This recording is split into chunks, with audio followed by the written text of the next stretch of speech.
Hello. Let's take a moment to consider what we have done. We have entered this space, or are presently entering this space, at this time to be together. For a moment, we have set down our burdens to rest and to reflect apart from the busyness and hurly-burly of the world. Take this moment to breathe.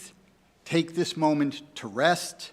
Take this moment to let peace and love work their magic on us. Welcome. Welcome to Shawnee Mission Unitarian Universalist Church. Whoever you are, whomever you love, wherever you are on your life's journey, you are welcome here.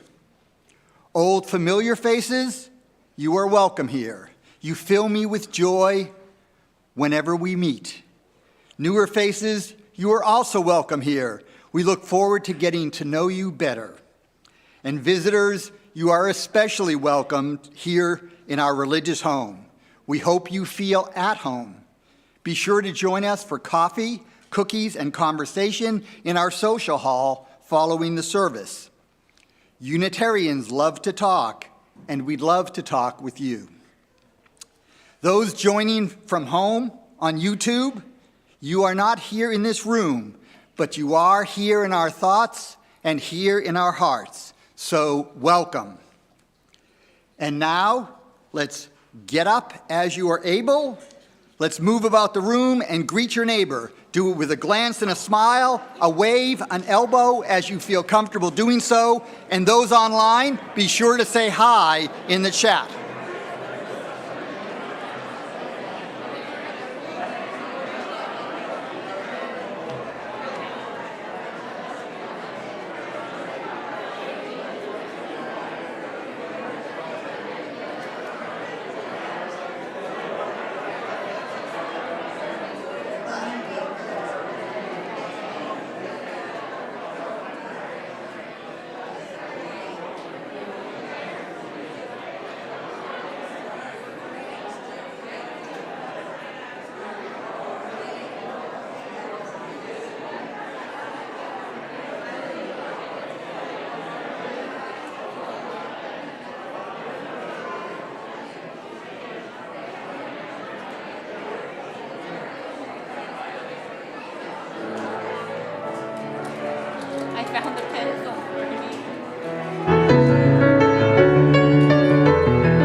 It's good to be here. It's good to be here together. And now we have a few announcements.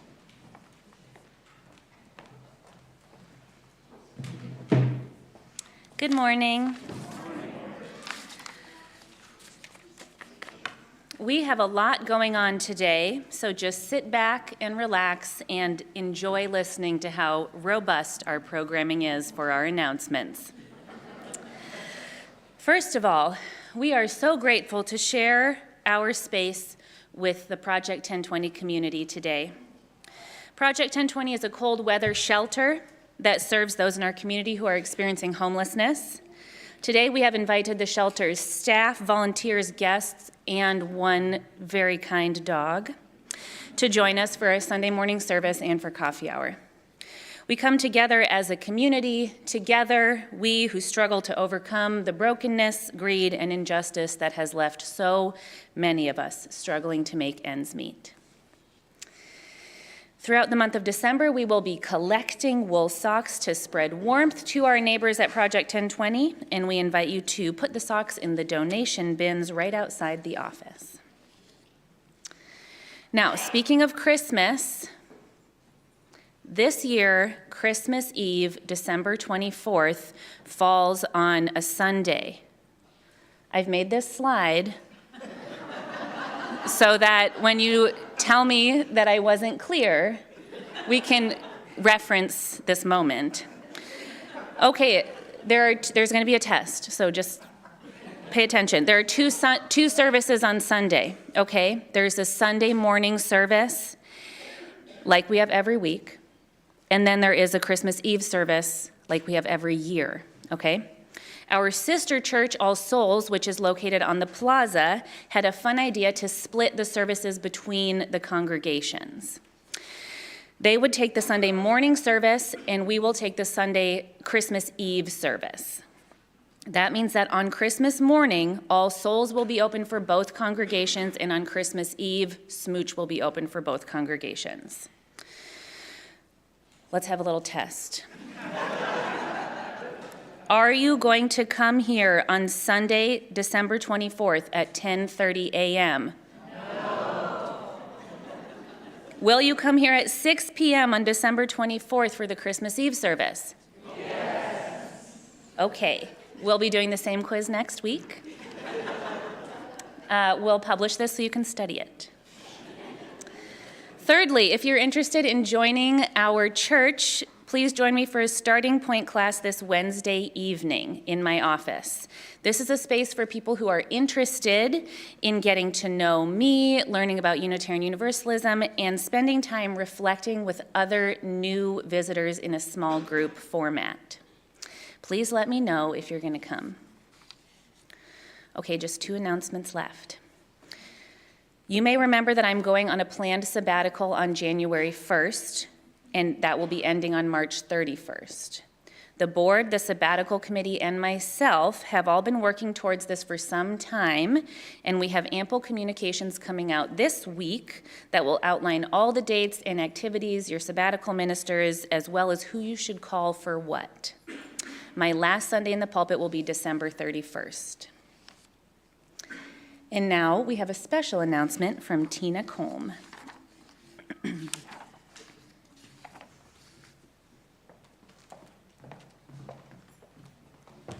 Hello. I am one of the curators of the art gallery in the hall across from the church office. Today, I'm here with a question for you, an announcement, and then a big question for our community. First to you, what could you make or have you made that could go in here or into any frame? Because of course, this is for the sake of example, not all artwork is framed. What I'm really asking is, what have you made or could you make that can be exhibited in our gallery? This is a call for art. Our lovely little gallery was founded with the mission of showcasing art from the congregation. Longtime member Jerry Hollenbeek, after whom the gallery is named, and thanks to whose family the gallery was funded, was an artist. As 2023 comes to a close, we who have the honor of being the gallery stewards are reflecting backward and envisioning forward. Looking back, since September 2022, when the gallery commenced, we've had 4 shows exhibiting everything from painting to digital art, photography, fiber art, and sculpture. Adults and children alike have been represented. We are proud of these exhibits and think that the people in our community make very fine art indeed. Looking ahead, in January, we are excited to announce that Haley Chafin will be featured. As you may know, Haley is our office administrator. I can't wait to learn more about her when I see her art in our gallery. Having an art gallery at church is important. Visual art and the act of displaying it is a potent expression of and conduit for our UU beliefs. We embrace visual art. This is because art expresses humanity in all of its variety, imagination, and individuality, things we hold dear. Appreciating and upholding visual art underlines the inherent worth and dignity of every person. Art promotes justice and compassion by giving voice to previously unheard voices. It expresses mystery by making seen what was previously not seen. It can contribute to and support the free and responsible search for truth and meaning. And by definition, it supports and expresses divergent thinking. Could you be among those contributing to upcoming exhibits? Please give this some thought and consider offering your art for the gallery. Any member or their children can submit art to be considered. Please reach out to Kevin Hobbs, who's my co-curator, or me, or fill out a form which you can find in the gallery for the church office. And Kevin, if you're here, would you please stand so everyone can see who you are? Okay. Perhaps you are thinking right now, I would like to contribute something, but I don't have anything on hand. Or, I have a creative impulse, and I'd like to develop what I'm already into, or start something new. Well, if this sounds like you, we may have a next step and a way to develop gallery art too. Building on the expressive art workshops presented this last fall, look for more art and creativity programming in 2024. Classes or workshops, maybe even an open studio, something along these lines will be developed and will be a chance to enjoy creative camaraderie in a community setting. If being part of the planning of something like this could have your name on it, please reach out to Kevin or me, and we will include you in the January planning meeting. Or just join in when this plan has been developed and make something that gives you and others joy. In closing, I'd like to spin out a big question. Could the Jerry Hollenbeek Gallery be just the beginning seed of what will become a community even more fully living into the transformative, human-affirming, and healing power of the visual arts? Could we, in time, become a center for the visual arts in Johnson County? Could we host community-wide days filled with art stations for all ages, drumming here, dance there, creative writing, music, painting, and more? Could we host lectures about the arts, workshops, and become a cultural arts center devoted to the justice, beauty, human expression, dignity endorsing, meaning making power of art? Thank you.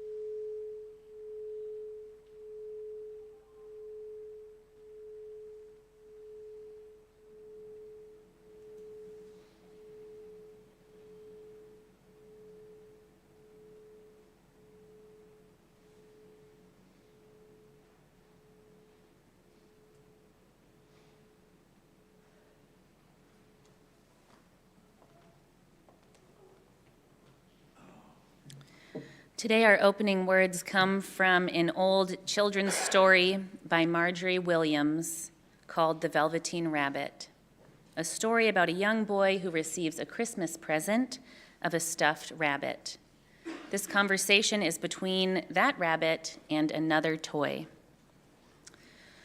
"Real isn't how you are made," said the skin horse. "It's a thing that happens to you. When a child loves you for a long, long time, not just to play with, but really loves you, then you become real." "Does it hurt?" asked the rabbit. "Sometimes," said the skin horse, for he was always truthful. "When you are real, you don't mind being hurt." "Does it happen all at once, like being wound up asked the rabbit, or bit by bit? It doesn't happen all at once, said the skin horse. You become. It takes a long time. That's why it doesn't happen often to people who break easily, or have sharp edges, or have to be carefully kept. Generally, by the time you are real, most of your hair has been loved off, and your eyes drop out, and you get loose in the joints and very shabby. But these things don't matter at all, because once you are real, you can't be ugly, except to the people who don't understand. Come, let us worship. Please rise as you are willing and able for our opening hymn, number 346, Come Sing a Song with Me.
Would Cindy join us on the chancel for the lighting of the chalice? And by the way, while we're waiting for Cindy to come up, let me congratulate you on that wonderful hymn singing. That's about the best I've heard that sung here. So thank you. As Cindy lights the chalice, let us affirm that love is the doctrine of this church, the quest for truth is its sacrament, and service is its prayer. To dwell together in peace, to seek knowledge in freedom, to serve humanity in fellowship, so that all souls shall grow into harmony with the divine. Thus do we covenant with one another.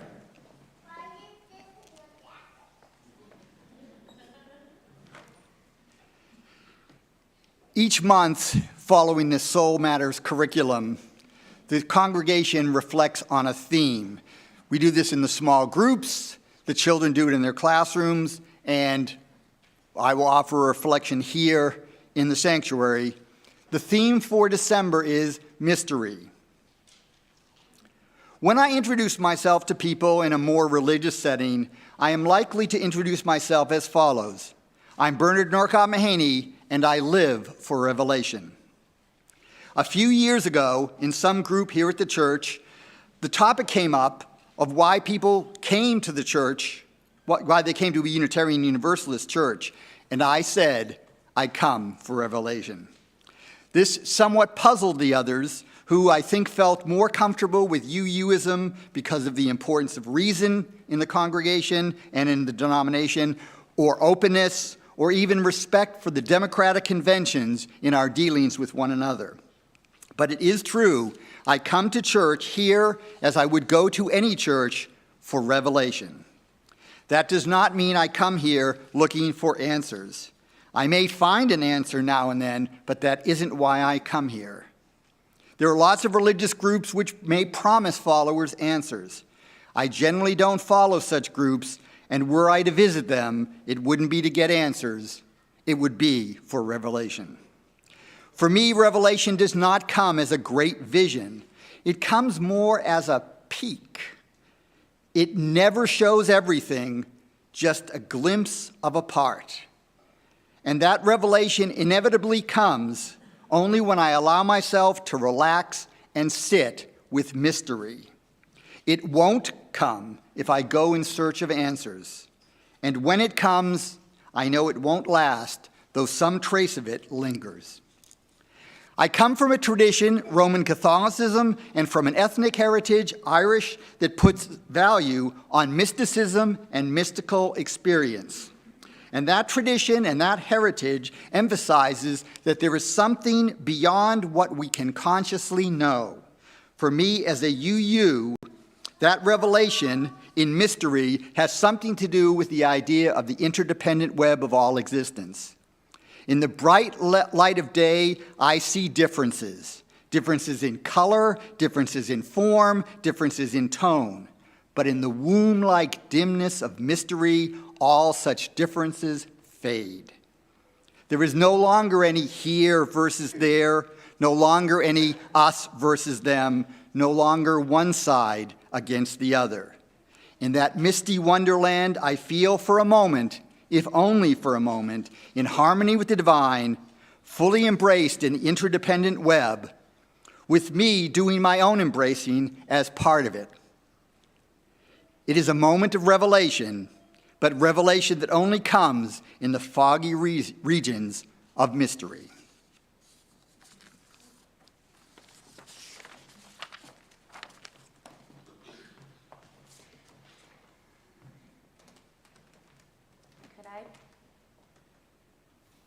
Could I please have all the children come forward?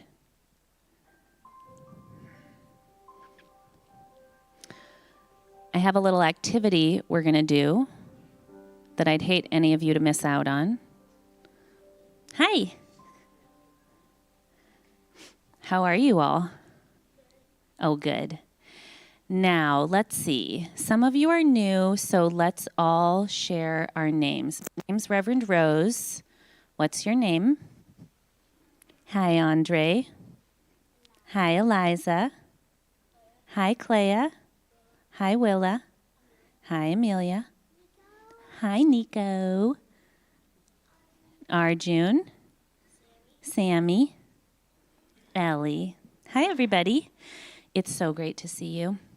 So, who knows what this is? Yeah? Exactly. This is when you say something and you put the rock into the water, also known as joys and sorrows. Now, this is something that the grown-ups do every day over there with the fire, but we, with the kids, we do it with the water. So I wanted to talk a little bit today about, first of all, what are things that bring us joy? Does anybody have anything they want to share, or do you want me to go first? Yes. Taekwondo. Yes. Cool, yeah. Gymnastics. Cool. What else? What else brings us joy? Yeah. Football. Yeah. This place. Totally. What else brings us joy? Yeah. Each other. Yeah. Your hamster. Such a source of joy. What else brings us joy? Anything? You know what brings me a lot of joy? Oh, yeah? Your dog. What's your dog's name? Bentley. Yeah. Maddie. Does Maddie bring you joy? Yeah. Yeah.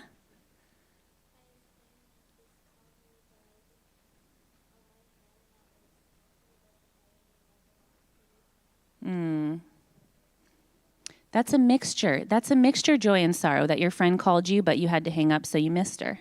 That's a mixture. That's a good one. Anybody else? We're going to get to share more in a second. So something that brings me joy is that every Sunday, I get to put on this special outfit. This is called a robe, and this is called a stole. And do you know why I wear this? Can you imagine why I wear this? Yeah.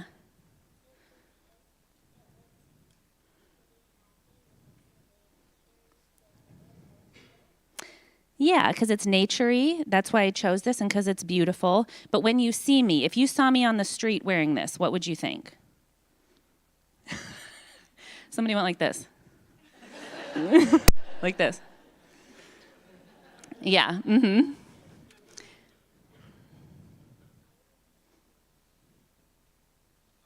Yeah.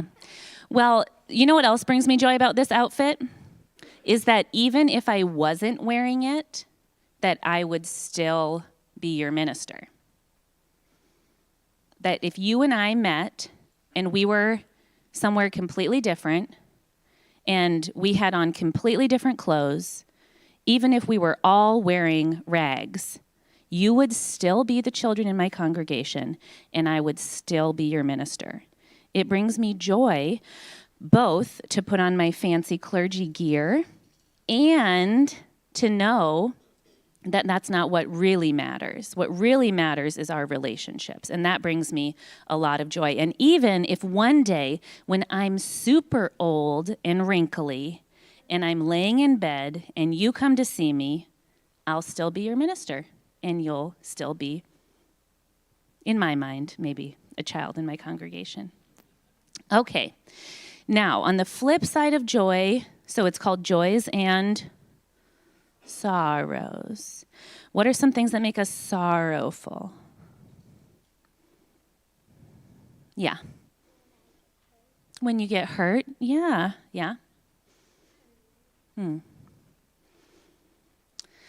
How about when you were sharing, Willa, when you let a friend down? That would be sorrowful. Or let's say if you have an animal or someone in your family who dies, that would make you very sorrowful. Just a second. Or if you, if something happened to one of your classmates, that would make you very sorrowful. What else would make you sorrowful? Yeah.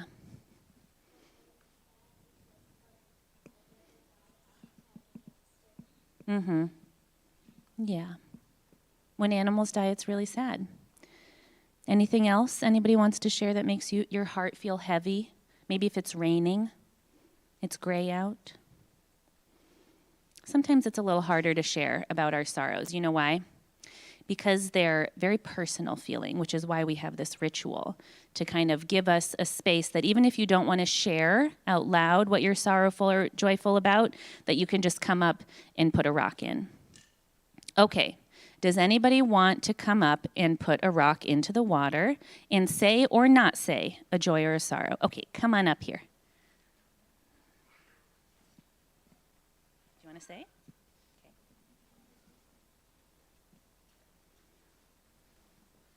Do you want to say?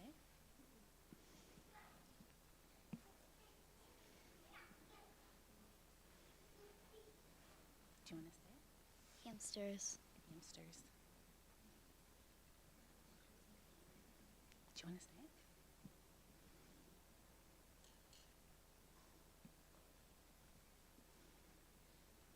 Do you want to say it? A nice joy thing. Joyful. Come on. Yeah. Come on. Do you want to say something? For fun things.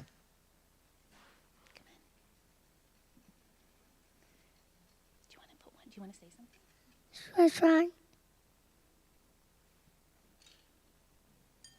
Okay, come on. Do you want to say something? Taekwondo.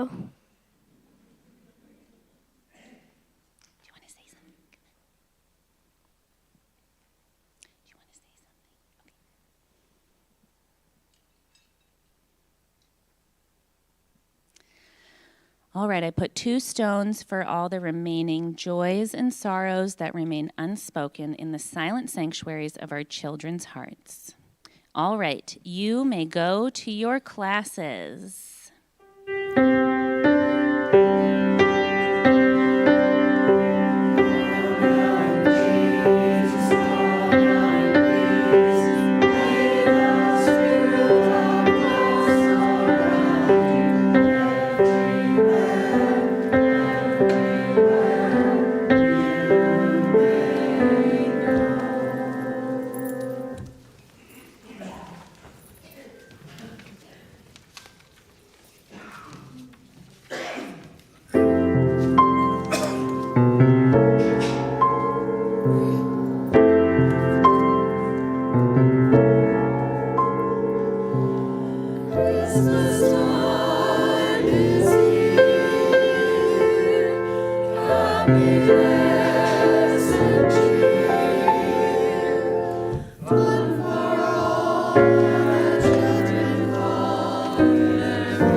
We come to this place to see and be seen, to teach and be taught, to hear and be heard.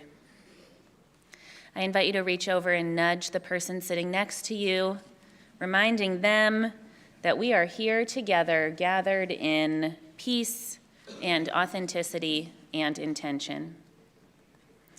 We also come to this place to share our joys and sorrows. If you have a joy or a sorrow to share, I invite you to come forward and light a candle and briefly share in 2 to 3 sentences.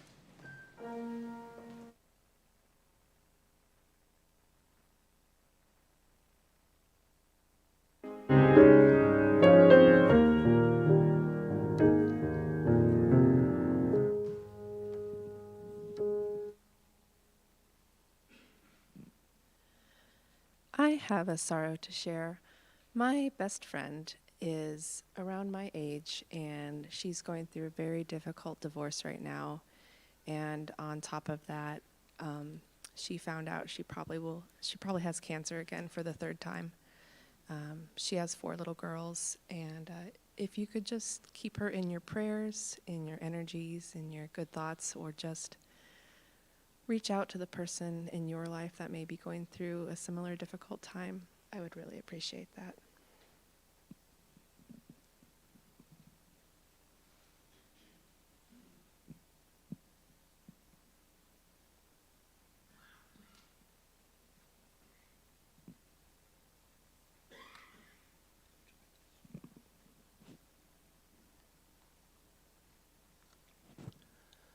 My wife, Anita, died a year ago.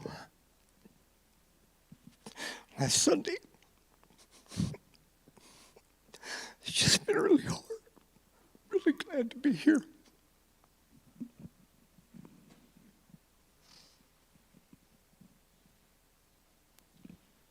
This is a joy and a sorrow. The joy is after 14 months of unemployment, I received an offer this week that I will take on Monday, accept on Monday.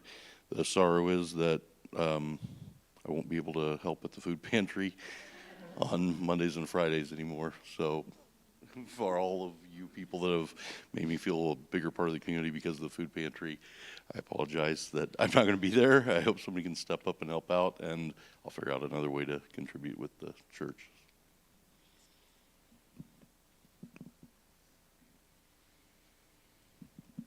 This is a big old hunk of joy. So my daughter-in-law had spinal surgery to her neck on Halloween, and tomorrow she goes back to work.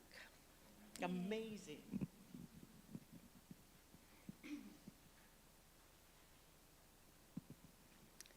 I'm Shawnee, and First Candles is we're going to miss Jason in the pantry. And I'm lighting a candle for my daughter, Grace Mary Alice. If she were still with us today, she would be 22 years old today. And I want to say that the grief work that we did after she died saved us. We went to support groups, counseling, workshops, did writing, and everybody's grief is different, but I just think grief work, and it is work, is important.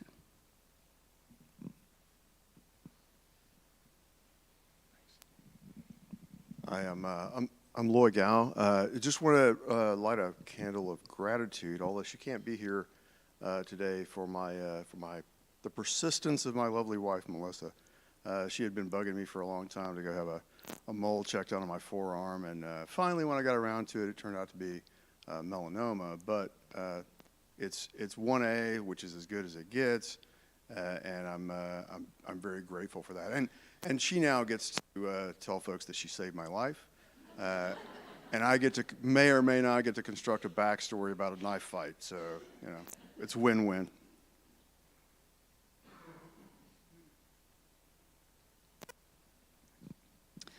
This is a candle for everyone who is living in poverty and struggling to make ends meet.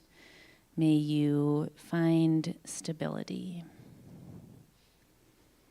I light the 2 remaining candles for all the joys and sorrows that remain unspoken in the silent sanctuaries of our hearts. Please sing with me our Joys and Sorrows response song.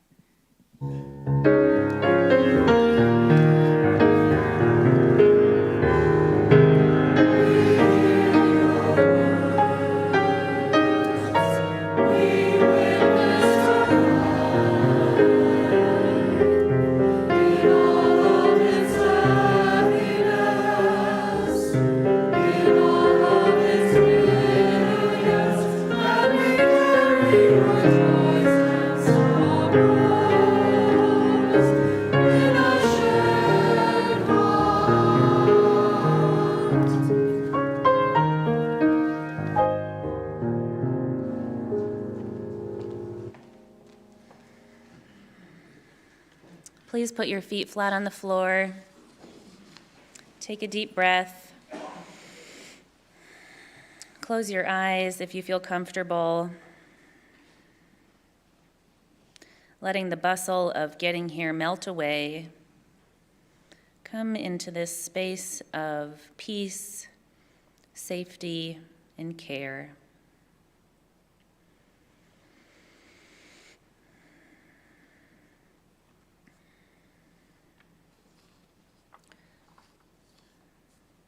Our meditation today will be sung. Please remain seated for our meditative hymn.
Hear these words of Dr. Martin Luther King from a sermon he delivered at Ebenezer Baptist Church in 1968, "Who is my neighbor?"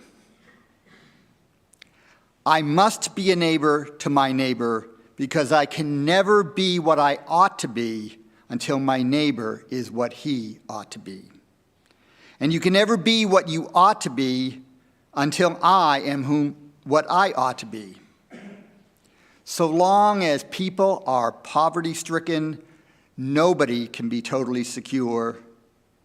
We are all caught in an inescapable network of mutuality, tied in a single garment of destiny. America will never be totally secure so long as she has millions of people poverty-stricken, even though she has a national gross product of billions and billions of dollars.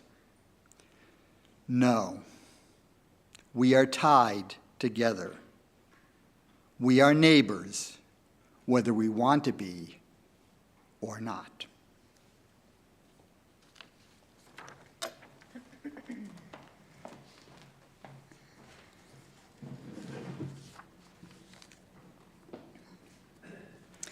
We tend to think of ourselves as so separate from one another, that we are not like you and they are not like us. This sense of separation between ourselves and the other is profound and, of course, is an illusion. For in fact, we are caught in that inescapable network of mutuality that binds us together as one, our roots all tangled up and interrelated to one another. This illusion of separation is indeed a tragedy, one that keeps us distant from the world we dream of, an illusion that has huge implications beyond the you and me, resulting in wars and genocides and poverty and everything about our world that hurts us. It's a tragedy because I can never be what I ought to be until my neighbor is what she ought to be. And you can never be what you ought to be until I am what I ought to be. And by putting you down, I put me down. And by shunning me, you shun parts of yourself. Of course, it does feel hard to love people you've been taught to feel disdain or disgust for. But this is perhaps our life's work. For to build compassion and love towards others is part and parcel of building love towards yourself, and vice versa. For after all, the way you see the world is often the way you see yourself, too. Indeed, so much of the Christmas story is about breaking down these barriers between us, lest we forget that the whole point of this holiday is to celebrate the life of someone who dignified others.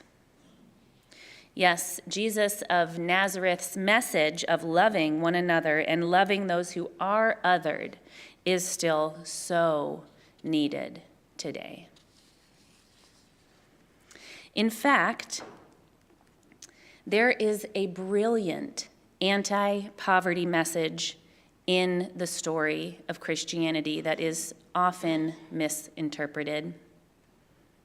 People know that the New Testament is about poverty, but think that Jesus of Nazareth had a sort of charity or sympathy model. But, of course, this book is actually about a powerful and fully realized movement of poor people organizing amongst the poor to create ingenious ways out of no way and to expose their leaders for being corrupt and loving money more than human dignity.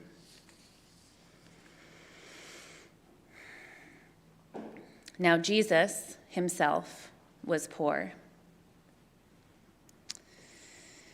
His family was poor, and thus they were subject to a state that his parents feared so much that they went on a week-long donkey ride when his mother was 9 months pregnant in order to pay a tax because the alternative was too scary. Mary then gave birth unassisted in a filthy shed because they had no resources, no social clout, nothing to give in return for safety.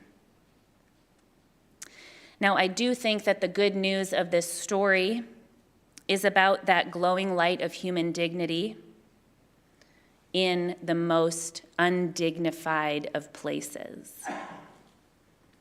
Herein is a theological shift that something dignifying and perhaps even holy exists in this world in the form of those who are directly affected and harmed by society's injustices.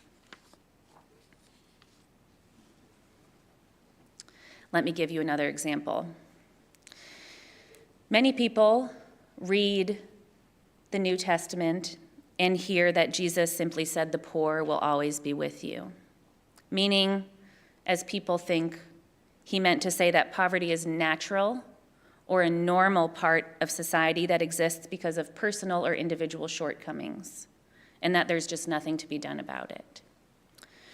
When, in fact, you and I both know how many people in this room are one paycheck away from being unhoused.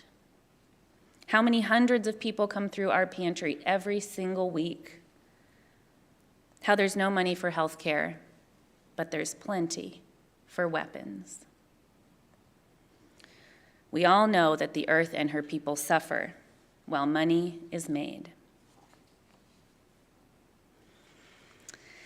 You know, when I get the urge to stop myself from getting political about this, I remember that both Jesus of Nazareth and Dr. King, two of the great ministers in our lineage, both saw that working together against the systems that create and maintain poverty was a worthy, sacred cause. And they spoke directly about poverty and the system because it is such a dehumanizing and undignifying injustice.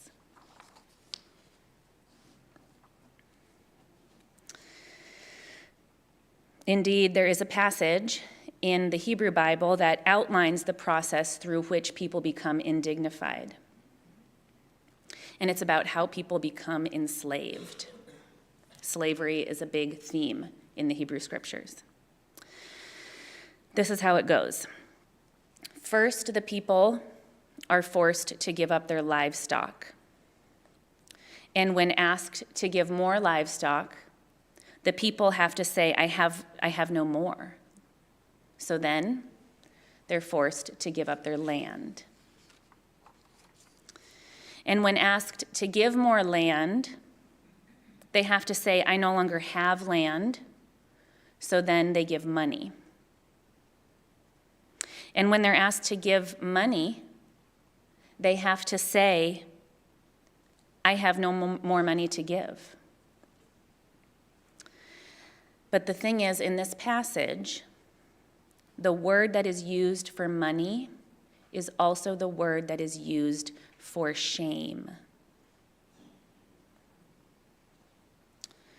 So when people say, I no longer have the luxury of money, what this passage is telling us is that they're saying, I no longer have the luxury of shame.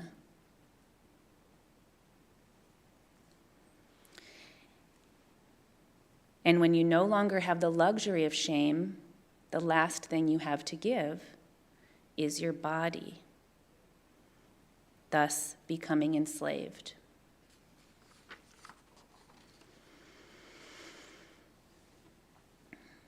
This book is full of incredible anti-poverty readings. And it's not what we were taught. And I think that this is such good, exciting news for everyone.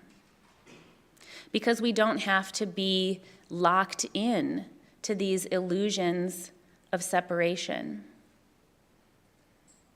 We can do what we do as a community to uplift that inescapable network of mutuality and offer dignity to each other. There's one more story that I'd like to share from Reverend Dr. Liz Theo Harris, who is one of the leaders of the Poor People's Campaign. She once described the mutual support and care that she saw take place in a tent city in Philadelphia. She said, a miracle took place. A miracle if we are to believe that feeding everybody is impossible without a miracle. She said, perhaps it was the sharing of what families brought to the tent city. Perhaps it was donations from those who had more than enough in the surrounding community and city, especially from houses of faith. Perhaps it was the creating something out of nothing, or at least creating order out of the chaos of poverty and hunger. She said, while homeless families moved to the tent city with close to nothing, food and other necessities were abundant. In fact, not only was everyone fed and housed, for that matter, but there was food and other necessities left over. Let me now give you a different take on the quote, "The poor will always be with you," which is actually quoted in its complete form when Jesus of Nazareth said, "The poor will always be with you, but you will not always have me." This was him saying that the rest of their shared community would stand in for him after he was killed by the state. In the language of his theology, he was saying that God is not only aligned with the poor, but in fact present in and of the poor. And that power that inescapable network of mutuality will always be with you, and that originates with those who are directly affected. For when we live in a society that allows and reinforces iniquity amongst people, our liberation will be in seeing that inherent worth and dignity of every person and organizing around that rather than money. For if you give dignity to me, then you've just given yourself the gift of a lifetime. And if I give you dignity, then I am dignifying myself, lifting the entire moral framework of our society. Let us then banish from our minds the idea that poverty is normal or inevitable. And instead of blaming an individual, let us do as Dr. King and Jesus of Nazareth did and blame the state that enforces such suffering and indignity. Let us give ourselves to dignity freely and luxuriously, opting into relationship with our neighbors, opting into spaces that invest in mutual aid, like our shelter, like our church.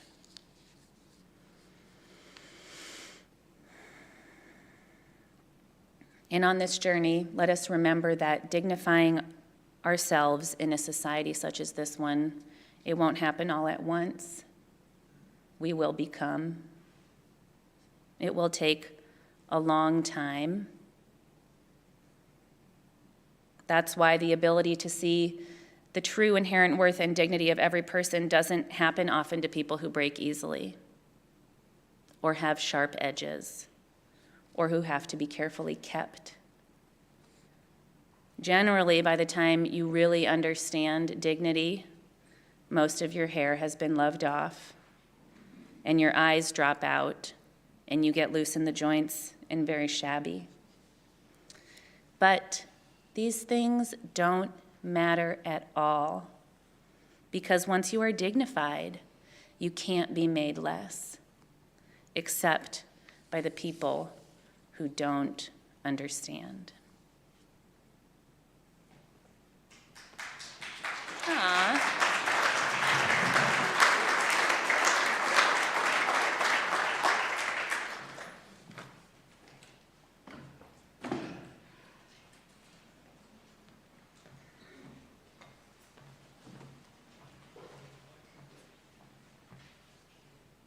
After that, now I have to do the pitch for money. First of all, let me thank all of you for what you do here at the church. We are the church. This building is just its shell. This community is what matters. But there are bills that do have to be paid. There are staff that do have to be paid. And financial resources do help spread the word further out into the community. With that in mind, the offering will now be given and received in grateful appreciation for our shared values.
we extinguish this flame, but not the light of truth, the warmth of community, or the fire of commitment. These we carry in our hearts until we are together again. Our closing hymn, 1020, Lean on Me.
This week, I invite you to experiment with dignity, giving someone dignity and seeing how it makes you feel, or dignifying yourself.